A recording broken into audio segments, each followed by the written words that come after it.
अनंत सिंह कहते हैं कि पप्पू यादव पागल हो गया है।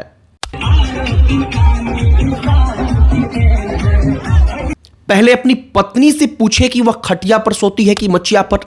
इधर पप्पू यादव जो 2 दिन पहले तक भीम मेरा नंबर 1 गाने पर 2 क्विंटल वजनी शरीर के साथ नाच रहे थे, अचानक से महिला आयोग का नोटिस मिला तो उसके बाद धरती पर लेट गए और इतने बीमार पड़ गए कि लोग उनकी सेवा में लग गए।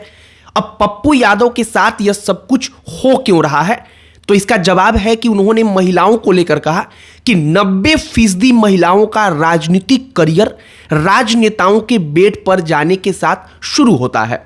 और हम मान लेते हैं कि यह बात सच भी है, तो सच कहने का एक सलीका होता है। तथा पप्पू यादव बोलते वक्त सिर्फ इतना सोचते हैं कि सोशल मीडिया पर सबसे अधिक वायरल कैसे बना जाए।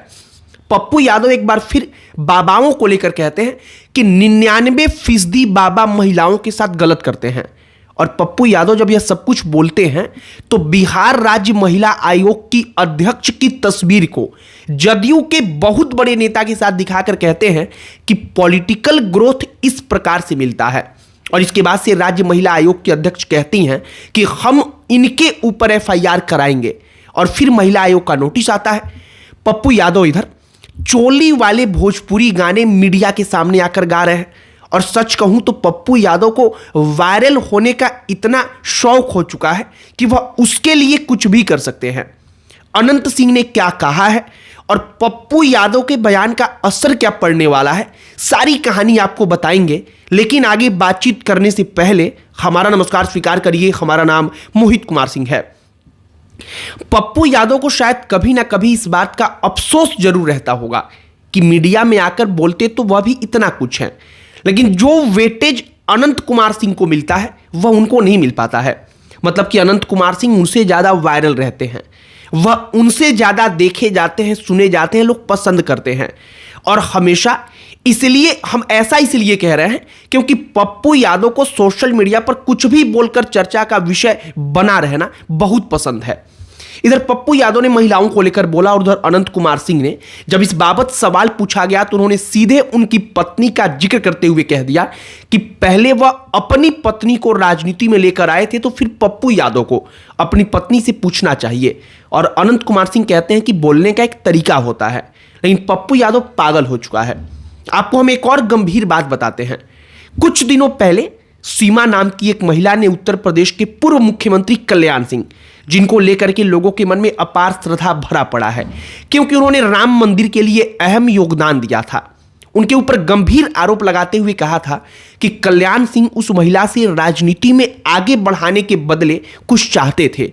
और जब आरोप लगा तथा वीडियो वायरल हुआ तो हमने पढ़ा कि केस भी दर्ज हुआ और मामला सुर्खियों में आया ही आया था। लेकिन यहां एक सवाल यह खड़ा हो जाता है कि कल्याण सिंह के ऊपर आरोप जब वह जिंदा नहीं थे तब क्यों लगाया गया?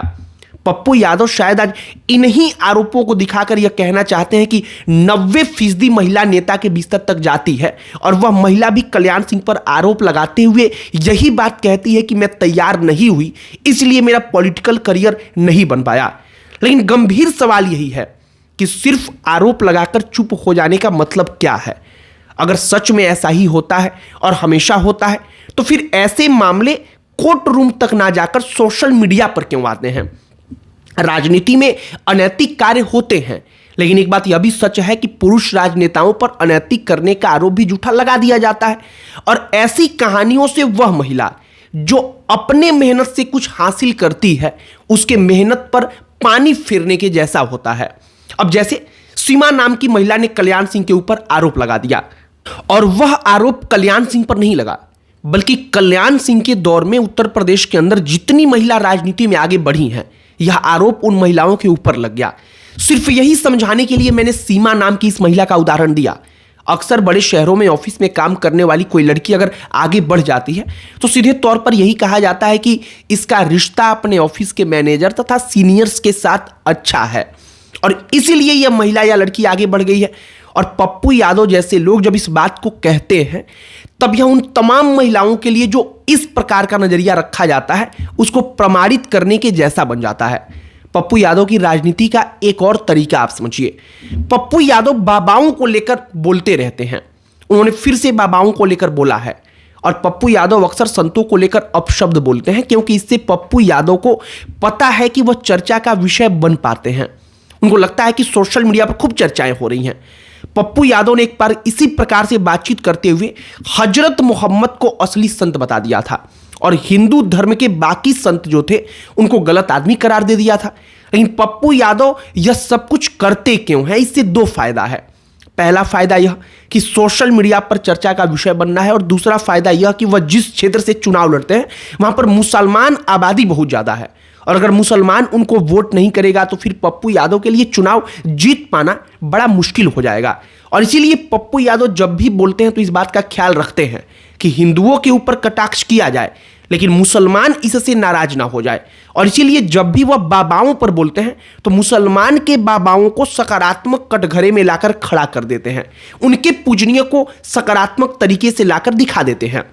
पप्पू यादव को शायद ऐसा ही बोलने का तरीका रहा है, जिसके कारण हमने एक आर्टिकल पढ़ा जिसमें उनकी पत्नी जो रहती हैं वह कहती हैं कि मेरा उनसे कोई लेना देना नहीं है और हम पिछले कई महीनों से सालों से अलग अलग रहते हैं। वह कहती हैं कि हमारा कई विषयों को लेकर मतभेद है, और पप्पू यादव का बोलने का तरीका अगर ऐसा ही रहा तो शायद कभी भी मतभेद खत्म नहीं हो सकता है। फिलहाल पप्पू यादव चर्चा का विषय बने हुए हैं। पप्पू यादव पर अनंत कुमार सिंह बोलते हैं, और अनंत कुमार सिंह जब बोलते हैं तो वो अपने उसी ठेठपन के साथ जवाब देते हैं। उनसे प्रश्न पूछते हैं कि उनकी पत्नी भी तो राजनीति में है, तो आखिरकार पप्पू यादव इस पर क्या कहेंगे। फिलहाल जो राज्य महिला आयोग की अध्यक्ष हैं उन्होंने कहा है कि महिला आयोग का नोटिस तो गया ही गया है, लेकिन हमारी तस्वीर को पप्पू यादव ने दिखाया है एक बड़े नेता के साथ। उन्होंने दिखाकर कहा कि ऐसे पॉलिटिकल ग्रोथ होता है, इसके लिए भी एफआईआर कराऊंगी, इसके लिए हम कोर्ट तक जाएंगे और कोर्ट में जाकर पप्पू यादव ने जो कहा है इसके खिलाफ अपनी बात रखूंगी। फिलहाल पप्पू यादव चर्चा का विषय बने हुए हैं। पप्पू यादव सोशल मीडिया पर अत्यधिक चर्चा का विषय बने हुए हैं, और पप्पू यादव शायद यही चाह रहे थे कि वो सोशल मीडिया पर चर्चाओं में रहें, और पप्पू यादव सोशल मीडिया पर चर्चा में आ चुके हैं तो उनको बधाई।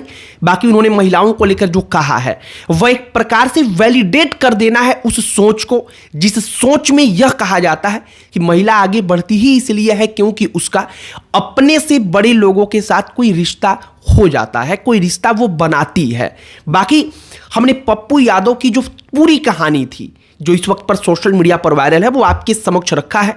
आपकी प्रतिक्रिया इस पर क्या है कमेंट बॉक्स में लेकर बताइएगा।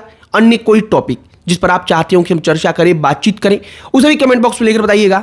हमारा पूरा प्रयास होगा कि उस टॉपिक पर भी चर्चा करें। बाकी इस वीडियो को यहीं पर समाप्त करते हैं। अंत में हमारा परिचय, हमारा नाम मोहित कुमार सिंह है। बहुत बहुत धन्यवाद।